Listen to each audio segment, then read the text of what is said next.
The massive crystal dome of the Galactic Council chamber hummed with quiet conversations as representatives from 47 different species took their seats. The morning session was supposed to be routine. Trade disputes, border agreements, the usual diplomatic business that kept the galaxy running smoothly. Ambassador Daeho from Earth sat in the newest section of the chamber. His seat was smaller than the others, made from simple metal instead of the exotic materials favored by older council members. Many representatives barely glanced his way. After all, humans had only joined the council 18 months ago. They were the babies of galactic civilization. Council Speaker Yulra called the session to order. Her ancient Thessian voice carried easily through the chamber's translation systems. "We begin today with routine announcements," she said, her 6 eyes scanning the assembled delegates with practiced boredom. That was when Ambassador Daeho stood up. "I request the floor for an urgent declaration," he said in clear, steady tones. Few representatives looked up from their data tablets. Speaker Yulra's primary eyes focused on the human section with mild irritation. Emergency declarations were rare and usually came from established powers facing serious threats. "Very well, Ambassador Daeho, the Council recognizes Earth." The human diplomat walked to the center of the chamber floor. He was average height for his species, wearing a simple dark suit that looked primitive next to the flowing robes and energy fields worn by other ambassadors. His black hair was neatly combed, and his expression was calm. "Honored council members," Daeho began, "I am here to inform you that humanity has decided to take preemptive military action against the Vorthak Empire." The chamber fell silent. Not the polite quiet of diplomatic attention, but the shocked silence that follows impossible statements. War Prime Gextal of the Vorthak delegation made a sound that the translators rendered as amused laughter. His massive form rose from his seat, battle scars visible across his thick hide. "Did this little mammal just declare war on us?" he asked the chamber. Ambassador Daeho turned to face the Vorthak section directly. "Not a declaration of war, War Prime. An announcement of our intention to launch preemptive strikes against your military installations within the next 72 hours. The silence broke. Voices erupted across the chamber in dozens of languages. Representatives stood up, some shouting questions, others demanding explanations. The translation system struggled to keep up with the chaos. Speaker Yulra slammed her ceremonial staff against the crystal floor. The sound rang out like a bell, slowly bringing order back to the chamber.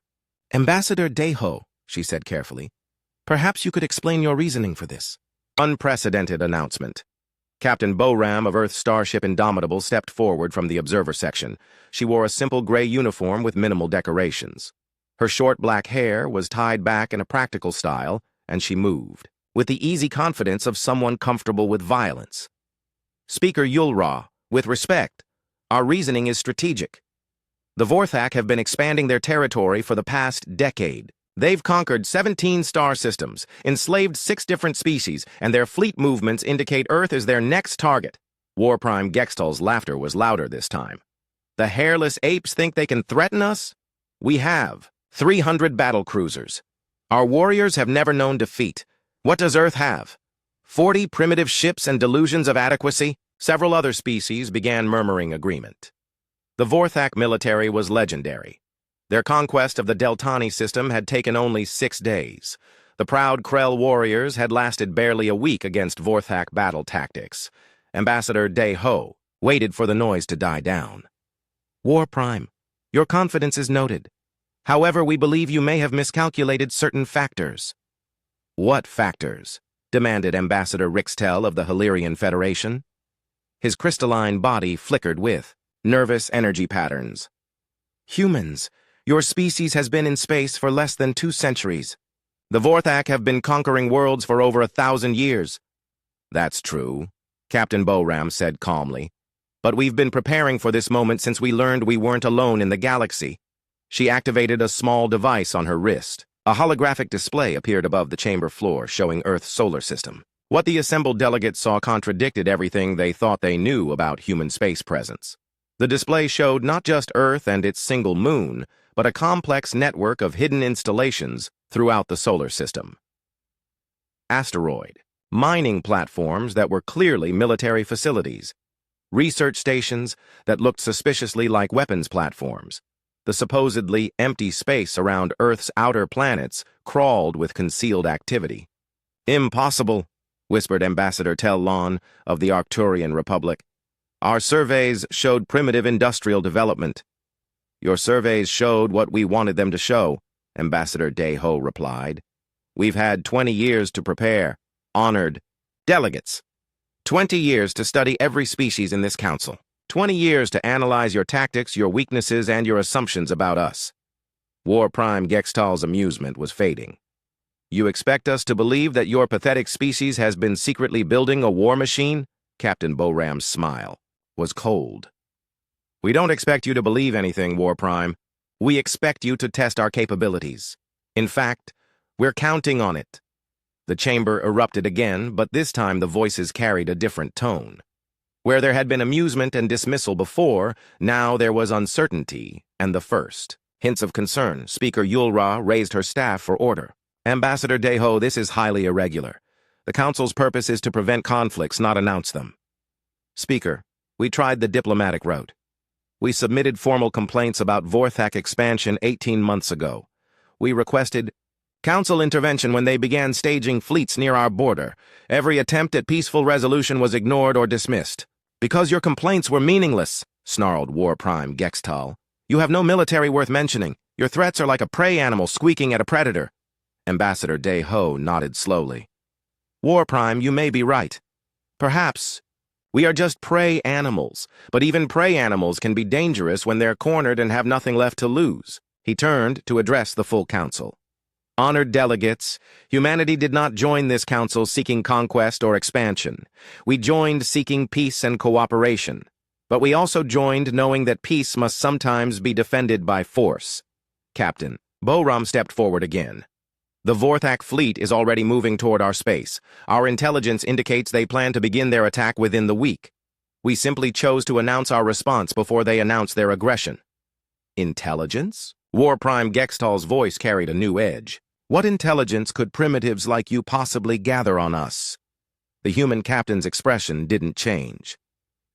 "The kind that tells us exactly how many ships you have, where they're positioned, what their capabilities are, and what their orders contain." She paused, letting that sink in before continuing. "The kind that tells us your fleet commanders expect an easy victory against defenseless humans. The kind that tells us you've never fought an enemy that studied you for 20 years. Before engaging."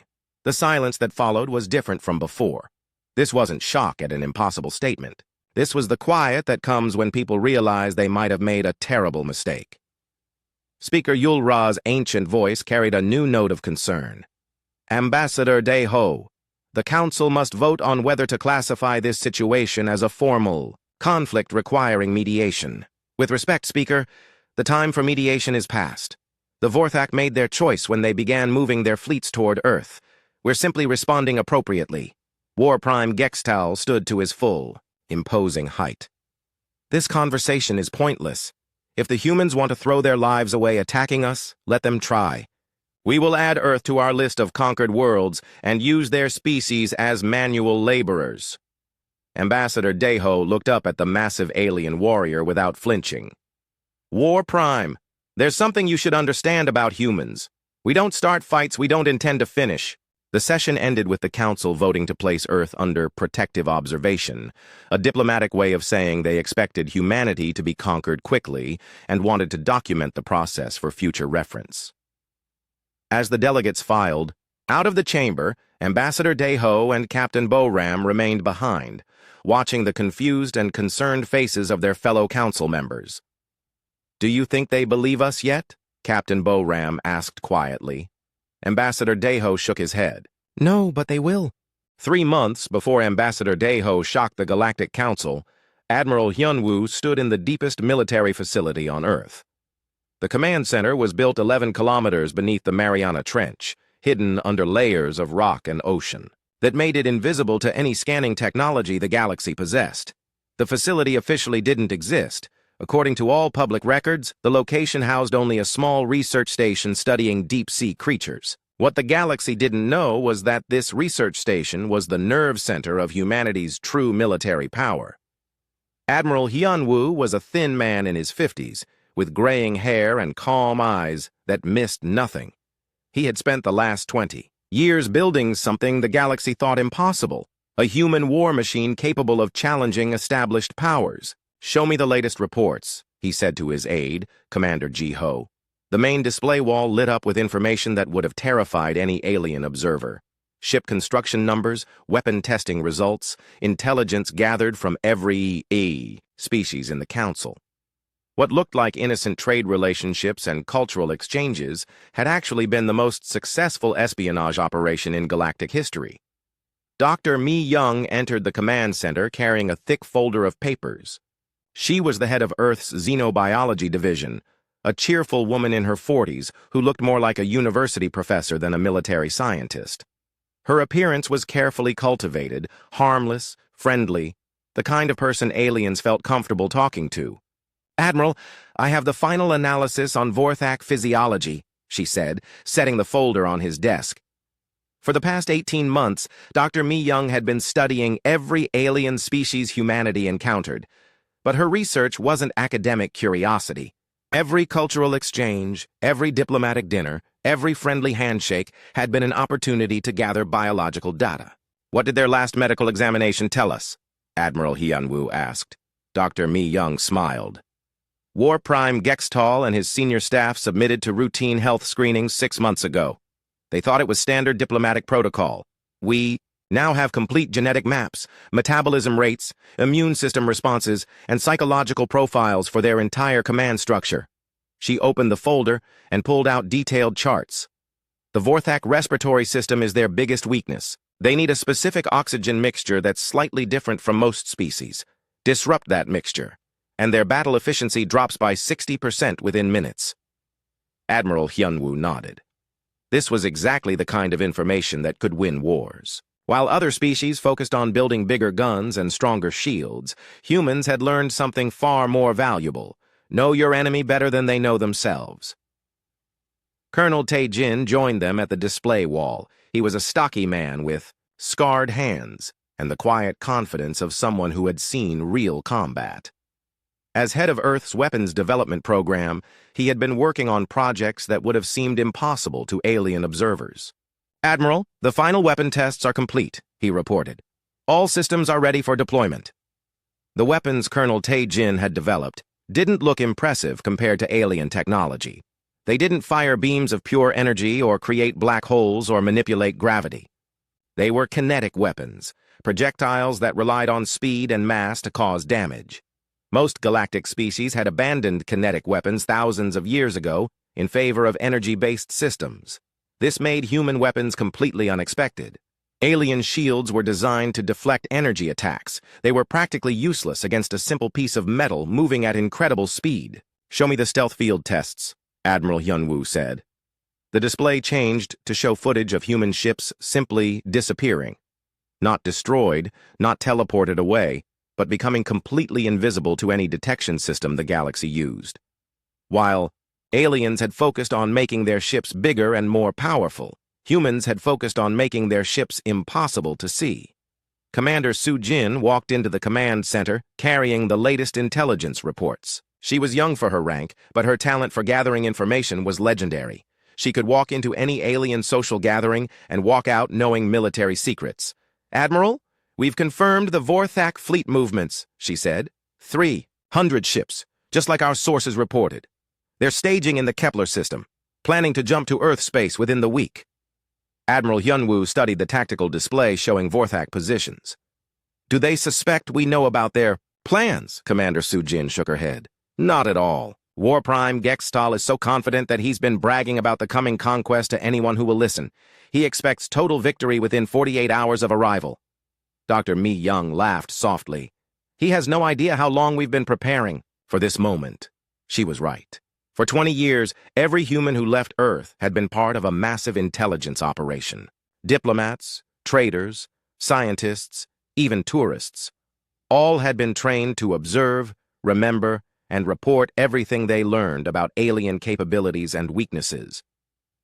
The galaxy saw humans as eager newcomers, excited to learn about galactic civilization. They never suspected that every question about alien technology was really intelligence gathering. Every cultural exchange was really reconnaissance. Every friendship was really espionage. Colonel Tae-jin brought up another display showing Earth's hidden military installations. "The asteroid belt facilities are fully operational," he reported. 47 concealed weapons platforms, all disguised as mining operations. What the galaxy thought were primitive human attempts at asteroid mining were actually sophisticated military bases. Each one was armed with weapons designed specifically to counter known alien technologies. They could coordinate attacks, share targeting data, and operate independently if communication was cut off. "What about our ship numbers?" Admiral Hyunwoo asked. 40 ships ready for combat," Colonel Tae-jin replied. "The aliens think that's our entire fleet, but they don't know about the modifications. Each human ship looks small and simple compared to alien vessels, but appearances were carefully designed to deceive. Inside their plain hulls, human ships carried technology that the galaxy had never seen. Adaptive artificial intelligence systems that could learn enemy tactics during battle. Weapons that could adjust their targeting based on enemy responses. Defenses that could adapt to new types of attacks in real time. Commander Soo-jin activated another display showing psychological profiles of key alien leaders. "Our analysis suggests that most species fight according to traditional honor codes, formal battles, agreed-upon rules, respect for surrendering enemies." Admiral Hyun-woo nodded grimly. "And humans? We fight to win," Commander Soo-jin said simply. "We don't care about honor or tradition or following rules that our enemies didn't agree to. We care about protecting Earth and our people." Dr. Mi-young pulled out another folder. "I've also completed psychological warfare profiles for each major species. We know what scares them, what confuses them, what makes them panic. The Vorthak, for example, have never fought an enemy they couldn't see or understand. This was perhaps humanity's greatest advantage. Every other species in the galaxy fought according to established patterns. They had traditional tactics, expected strategies, conventional approaches to warfare. Humans had no traditions. They were new to galactic civilization, which meant they were free to fight in ways that no one expected." Colonel Tae-jin brought up the final display, a real-time view of space around Earth. To alien sensors, it looked empty except for a few obvious human installations. But human sensors showed the truth. The entire solar system was a carefully prepared trap. "Admiral," Commander Soo-jin said, "we're receiving reports that the council session went as expected. Ambassador Dae-ho delivered our message and the aliens reacted exactly as we predicted." Admiral Hyun-woo smiled coldly. "Disbelief and dismissal?" "Complete disbelief.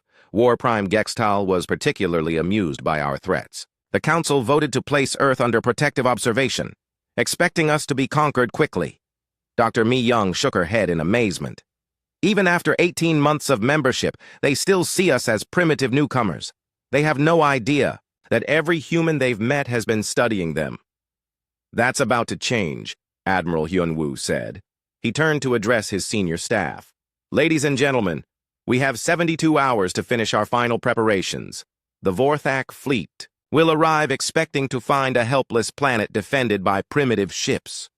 He paused, looking at each of his officers in turn. "Instead, they're going to learn what happens when you underestimate a species that has spent 20 years preparing for this exact moment." Colonel Tae-jin grinned. "Admiral, do you think they'll surrender when they realize what they're facing?" "Admiral," Hyun-woo considered the question seriously. "Colonel, I don't think the Vorthak know how to surrender. That's going to be their first mistake." Commander Soo-jin activated the final communication protocols. "All stations are reporting ready, Admiral.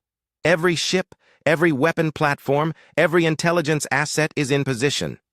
Admiral Hyun-woo looked at the displays showing 20 years of careful planning finally coming together. The galaxy thought they knew humanity. They were about to learn how wrong they were. War Prime Gextal stood on the command bridge of his flagship, the Crimson Fang, watching Earth grow larger on his display screens.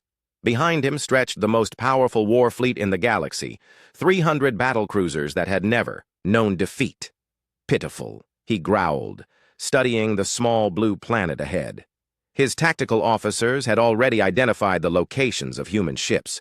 40 vessels scattered around the solar system, looking tiny and helpless compared to the massive Vorthak fleet. War Prime, his intelligence officer reported. We detect no additional ships beyond what our scouts reported. The humans appear to be maintaining their positions near their homeworld. Gextal's scarred face twisted into what might have been a smile. Of course they are. They know they cannot run, so they huddle around their nest like frightened animals. He activated the fleet communication system. All ships prepare for standard conquest formation. We will demonstrate to the galaxy what happens to species foolish enough to threaten the Vorthak Empire. The Vorthak fleet moved into their traditional attack pattern. It was a formation they had used successfully for centuries. Heavy battleships in the center, fast attack ships on the flanks, support vessels protecting the rear. Every ship captain knew his role. Every warrior knew his duty. Captain Yunji watched the approaching alien fleet from the bridge of her ship, the Swift Arrow. Her vessel was one of the 40 human ships scattered throughout the solar system. To Vorthak sensors, it looked small and primitive, with simple metal construction and basic energy signatures. Captain, her communications officer reported. Admiral Hyunwoo sends his compliments and asks if we're ready to begin the demonstration. Yunji smiled coldly. Tell the Admiral that we've been waiting 20 years for this moment. All ships report ready. She turned to her tactical officer. Activate stealth fields. It's time to show our guests something new. The Swift Arrow simply vanished. Not destroyed, not hidden behind an asteroid, but completely invisible to every sensor the Vorthak possessed. One moment it was there, the next it had disappeared as if it never existed. Across the solar system, 39 other human ships did the same thing.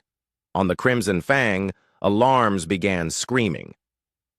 Tactical officers stared at their displays in confusion as every human ship disappeared simultaneously. What happened?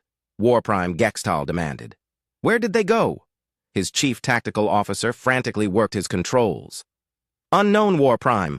All human vessels have vanished from our sensors. Perhaps they retreated deeper into their system? Gextal snarled. Impossible. Our sensors can detect ships anywhere within 10 light minutes. They must be malfunctioning. He turned to his communications officer. Contact the fleet. Have all ships run sensor diagnostics. While the Vorthak fleet struggled to understand what had happened to their targets, Captain Yunji's ship drifted silently through space just 3 kilometers from the enemy flagship. Her stealth field made the Swift Arrow completely invisible, but her sensors could see everything the Vorthak were doing. They're running diagnostics on their sensor arrays, her tactical officer reported quietly. They think their equipment is broken. Captain Yunji nodded. Perfect. Signal the other ships. Begin Phase 1. Lieutenant Jae-ho piloted his fighter through the asteroid belt, using the massive rocks as cover while he positioned his squadron for their first strike. The Vorthak had ignored the asteroid field, considering it too small and scattered to hide anything significant. They were wrong. All fighters, this is Jae-ho, he broadcast on the encrypted human frequency. Target the enemy's sensor arrays first. Make them blind before we start the real fight. His fighter was tiny compared to the massive Vorthak battleships, but it carried something the aliens had never encountered. Kinetic projectiles designed to punch through energy shields like they weren't there. The first Vorthak ship to die never knew what hit it. Lieutenant Jae-ho's fighter appeared from behind an asteroid, fired a single shot that tore through the battleship's shields and into its main sensor array, then disappeared back into the asteroid field before the enemy could respond. On the Crimson Fang, chaos erupted as reports flooded in from across the fleet. War Prime, the destroyer's edge has lost all sensor capability. The Bloodhammer reports weapons fire from unknown sources. Multiple ships are reporting damage from projectile weapons. War Prime Gextal couldn't understand what was happening. Projectile weapons were primitive technology that no civilized species had used in thousands of years. Energy shields made them useless. But somehow human projectiles were passing through Vorthak shields like they didn't exist. All ships return fire, he ordered. Target anything that moves in that asteroid field. The Vorthak fleet opened fire with massive energy weapons that could destroy entire cities. Asteroids exploded in brilliant flashes of light, turning to vapor under the assault. But when the light faded, the human fighters were still there, still, attacking, still impossible to hit. Captain Yunji watched the destruction from her invisible ship. "Phase 2, she ordered. Dr. Won-Sik's voice came through every Vorthak communication system simultaneously. He was broadcasting from Earth, but his message reached every ship in the enemy fleet. "Warriors of the Vorthak Empire," his calm voice said, "you are about to learn something your species has forgotten. You are not the only predators in this galaxy." The message was in perfect Vorthak language, using cultural references that only deep study of their society could provide. But more than the words, it was the tone that unsettled the alien warriors. Dr. Won-Sik spoke like someone who knew secrets about them that they didn't know themselves. "Your ancestors were prey animals," the voice continued. "Hunted creatures, who learned to fight because they had no choice. You have forgotten this, but we remember. We have studied your racial memories, your genetic fears, your deepest anxieties." War Prime Gextal tried to cut off the transmission, but it kept coming, through every channel. "Who is this? How are you accessing our communications?" "We are the species you thought was harmless," Dr. Won-Sik replied. "We are the prey that learned to hunt the hunters." Across the Vorthak fleet, warriors who had never known fear began to feel something they didn't understand. The human broadcast was triggering genetic memories buried deep in their DNA, memories of being hunted, of being afraid, of hiding from predators. Captain Yunji chose that moment to attack. The swift arrow appeared directly behind the Crimson Fang, so close that Vorthak sensors finally detected it, but detection came too late. Captain Yunji's weapons fired at point-blank range, tearing through the flagship's rear armor and destroying its main engines. Before the Vorthak could respond, she was gone again. "Impossible!" War Prime Gextal roared as his ship shuddered from the impact. How did they get so close without being detected? His tactical officer was staring at his displays in shock. "War Prime, they're not following any known tactical doctrine. They appear, strike, and vanish. We cannot predict their movements or counter their attacks." More reports flooded in. Human ships were appearing throughout the Vorthak formation, striking at engines, weapons, communication arrays, then disappearing before return fire could reach them. Each attack was precise, calculated to cause maximum damage while avoiding direct confrontation. Lieutenant Jaho's fighter squadron had moved deeper into the asteroid belt, using the largest rocks as mobile bases. They would hide behind an asteroid until a Vorthak ship came within range, then swarm out like angry insects, strike multiple targets, and disappear again. "This is not how space battles are fought," War Prime Gextal snarled. "Where is their honor? Where is their courage? They fight like cowards and insects." Captain Yunji's voice came through his communication system, calm and cold. "War Prime, we fight to win. Honor is a luxury for species that can afford to lose." Her ship appeared again, this time alongside 3 others that had been completely invisible moments before. They fired in perfect coordination, their weapons designed specifically to exploit weaknesses in Vorthak ship design that Dr. Mi Young had identified months earlier. The Crimson Fang's shields flickered and failed. Emergency lights bathed the bridge in red as systems overloaded throughout the massive ship. "War Prime," his engineering officer reported, "we've lost 40% of our weapon systems and 60% of our sensors. Hull breaches on decks 7 through 12. Main engines are offline." Gextal looked at his tactical display and saw a nightmare. His fleet of 300 ships was being torn apart by an enemy they couldn't see, couldn't predict, and couldn't understand. Ships that should have been invincible were dying to weapons that shouldn't have been able to hurt them. "All ships, retreat to defensive positions," he ordered. "Form protection circles around the command ships." But the humans didn't give them time to regroup. As soon as the Vorthak fleet began moving into defensive formations, human ships appeared in the gaps between them. They struck from angles that shouldn't have been possible, using the enemy's own movements against them. Admiral Hyunwoo watched the battle from his command center beneath Earth's ocean. The tactical displays showed exactly what he had hoped to see: a superior enemy force being systematically destroyed by tactics they had never encountered and couldn't counter. The news traveled through council space like wildfire, but nobody wanted to believe it. Ambassador Tellon of the Arcturian Republic stared at the emergency report on his desk for the 3rd time. The words didn't change no matter how often he Read them. Vorthak fleet destroyed. Human victory confirmed. Casualties. Vorthak Empire. 287 ships lost. 13 ships captured. Earth forces. 0 ships lost. He threw the report across his office. Impossible, he muttered. The numbers must be wrong. But the reports kept coming. Every intelligence agency in Council space was sending the same information. The mighty Vorthak Empire, conquerors of 17 star systems, had been completely defeated by a species that most aliens still considered primitive newcomers.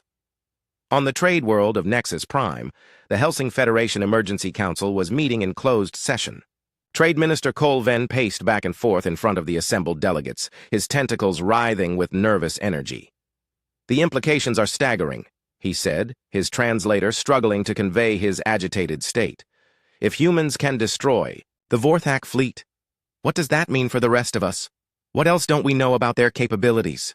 Defense Coordinator Yextal activated a holographic display showing the battle site. Our long-range sensors detected massive energy discharges consistent with fleet-level combat. Then nothing. Complete silence from Vorthak forces. The assembled delegates studied the tactical analysis with growing unease. The battle had lasted only 6 hours. 6 hours to destroy a fleet that had been conquering worlds for decades. How is this possible? Demanded Economic Minister Bolran. Human technology seemed so primitive. Their ships looked like scrap metal compared to Vorthak battle cruisers. Trade Minister Colven stopped pacing. That's exactly the problem.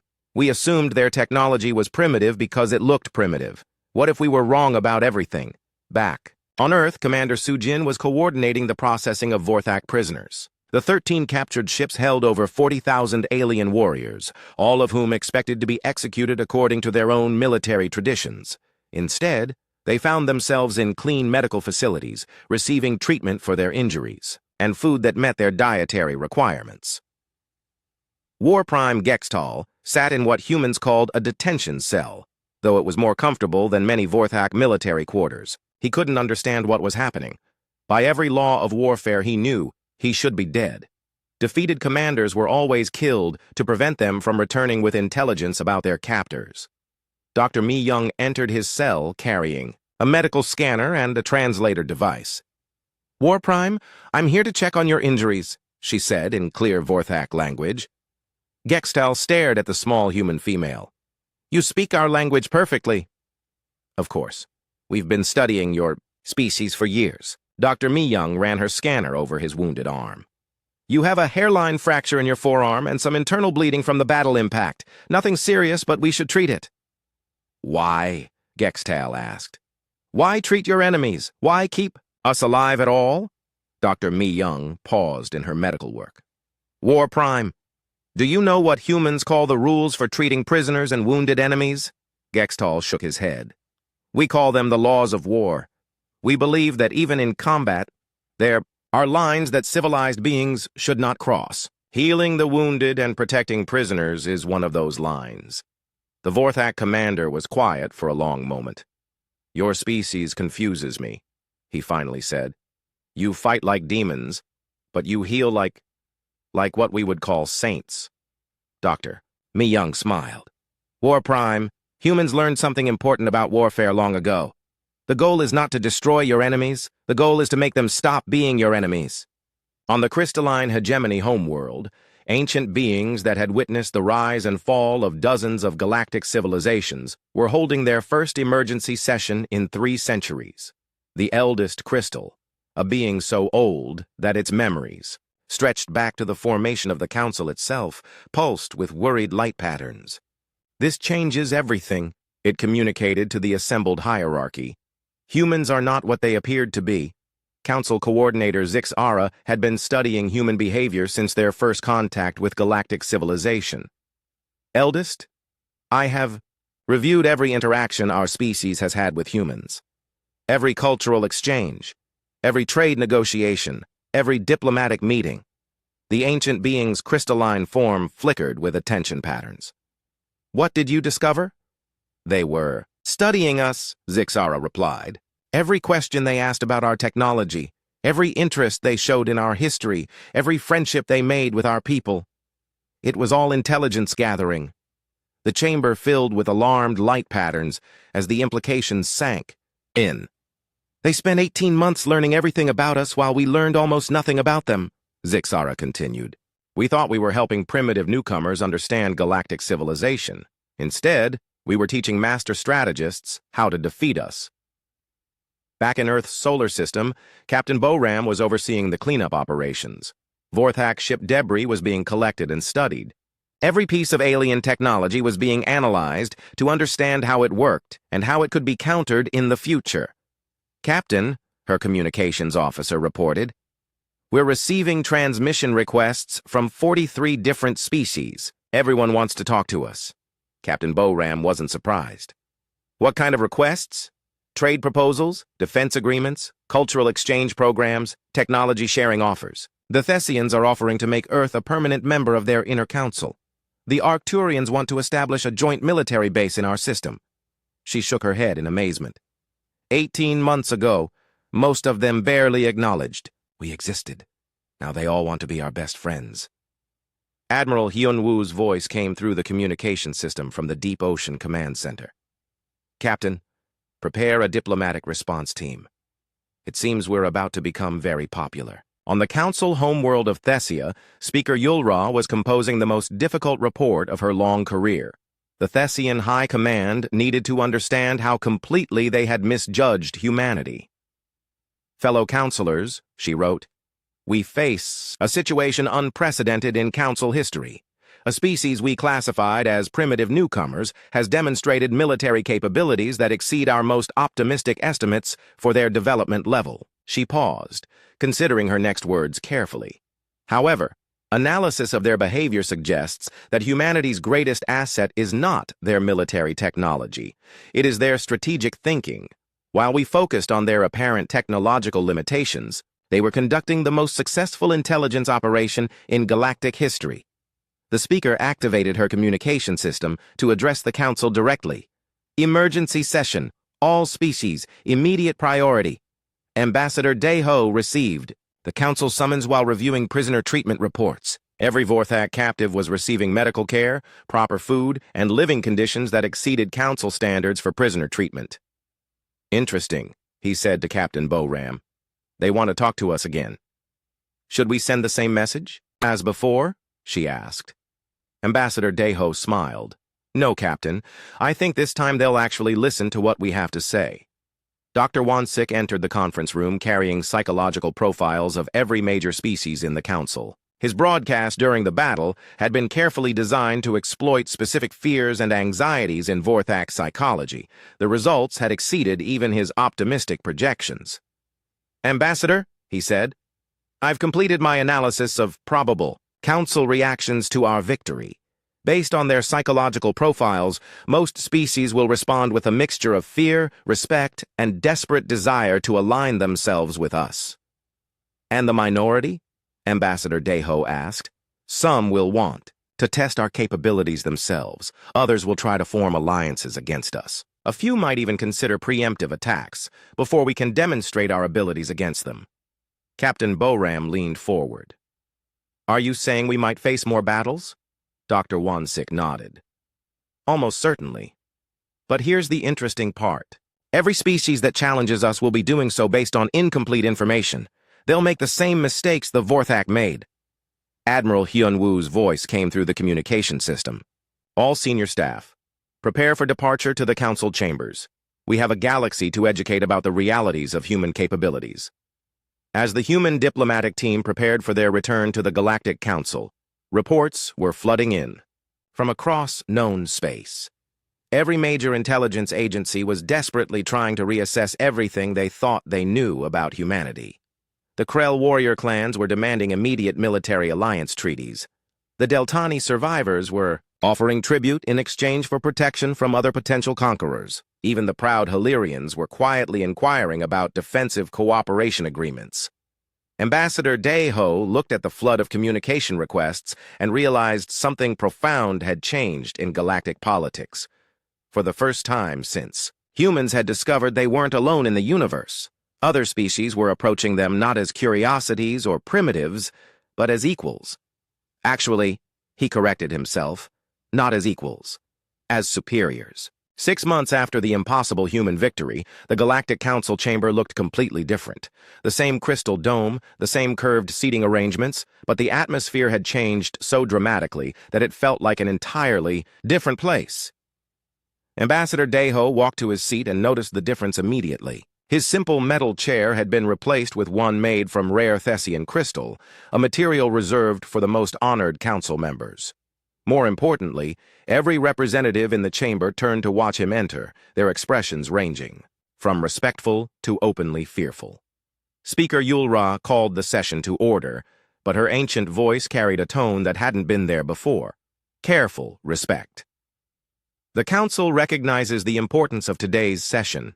We gather to formalize new defense cooperation agreements and discuss the restructuring of our mutual protection protocols.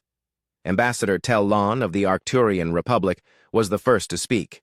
Honored delegates, the Arcturian Republic formally requests that Earth consider establishing a joint military training facility in our system. We believe our forces could benefit greatly from human tactical expertise.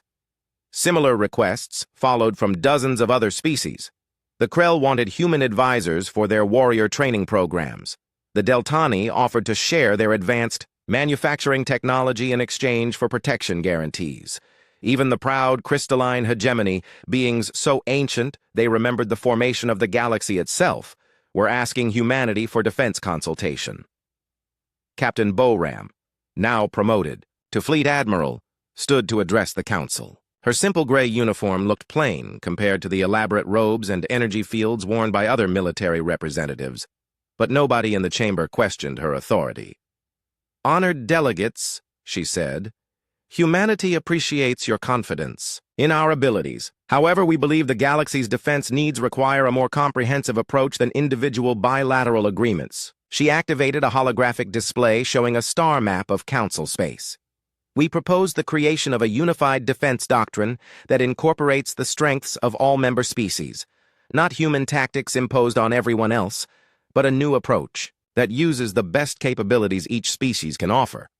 War Prime Gextal, now bearing the title of Strategic Advisor to the Vorthak Remnant, had been invited to speak to the Council. His presence was unprecedented. Never before had a defeated military commander been asked to address the assembled representatives. He stood slowly, his massive frame still showing scars from the battle 6 months earlier. Honored delegates, I have spent months studying human military doctrine with their permission. What I learned changed everything I thought I knew about warfare. His voice carried a new tone, not the arrogant confidence of his previous appearances, but the humbled wisdom of someone who had learned a devastating lesson. Humans do not fight to prove their superiority. They fight to protect what they value. This difference in motivation makes them far more dangerous than any weapons or ships could ever make them. Dr. Wansik rose from the observer section. As head of Earth's new Galactic Psychology Institute, he had spent the last 6 months working with representatives from every Council species to develop new approaches to interspecies cooperation. Council members, our analysis suggests that the galaxy's greatest strength isn't military power or advanced technology. It's diversity of thought. Every species approaches problems differently, and those differences can be advantages if properly coordinated. He gestured to the assembled delegates. The Thessians excel at long-term strategic planning. The Arcturians are masters of resource management.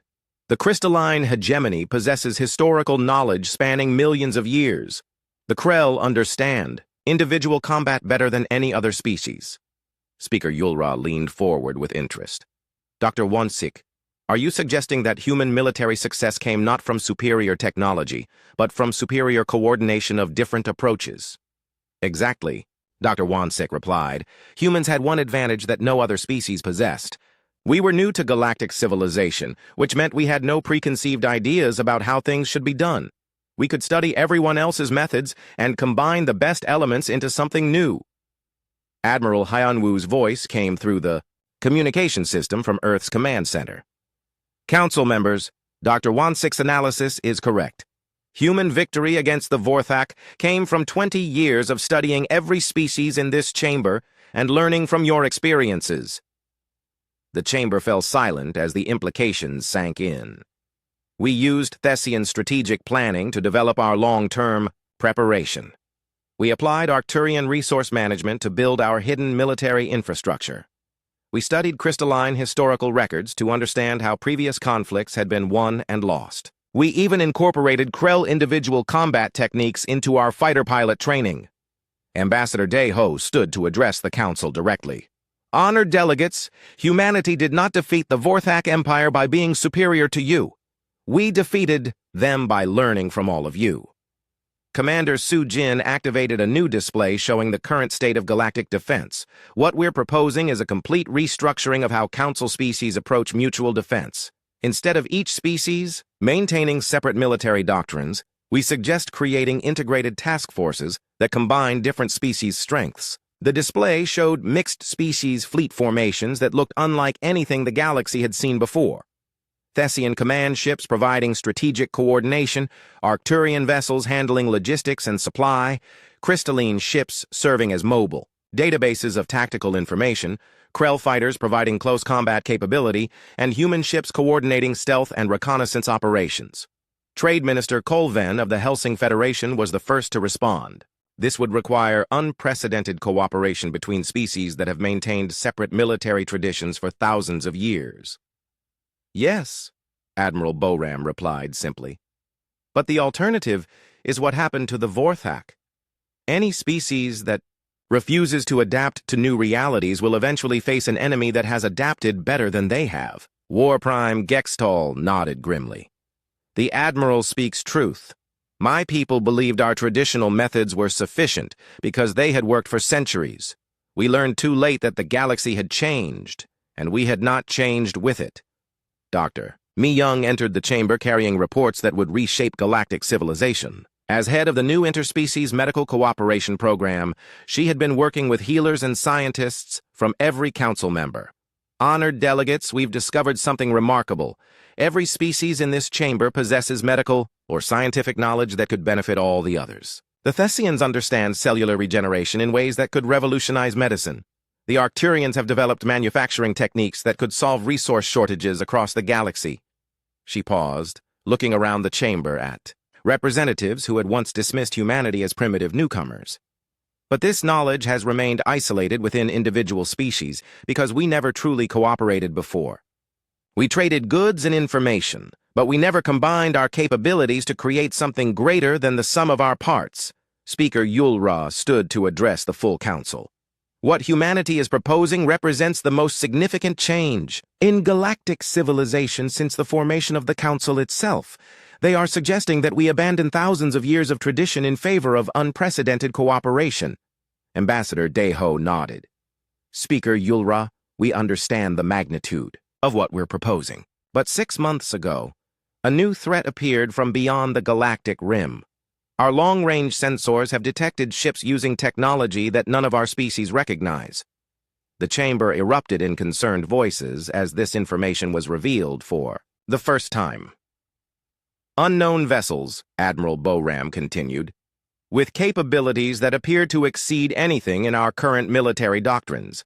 They're still months away from Council space, but they're coming, and when they arrive, they will face not individual species fighting according to traditional methods, but a united galaxy that has learned to combine its strengths. War Prime Gextall looked around the chamber at species that had once been enemies, or strangers. Delegates, 6 months ago I commanded the most feared military force in the galaxy. I thought strength came from superior weapons and overwhelming numbers. I was wrong, he gestured toward the human delegation. These beings taught me that true strength comes from understanding your allies as completely as you understand your enemies. From combining different approaches into something that no single species could create alone. Dr. Won Sik activated a final display showing psychological profiles of the approaching unknown vessels. Our analysis suggests that these new arrivals will make the same mistake everyone made about humanity. They will see individual species and assume they understand our capabilities. Instead, Ambassador Deho said with a slight smile, they will discover that the galaxy learned something important from the human example. We learned that being underestimated can be the greatest advantage of all. Speaker Yulra called for the formal vote on humanity's proposals, all species in favor of establishing the Integrated Galactic Defense Protocol,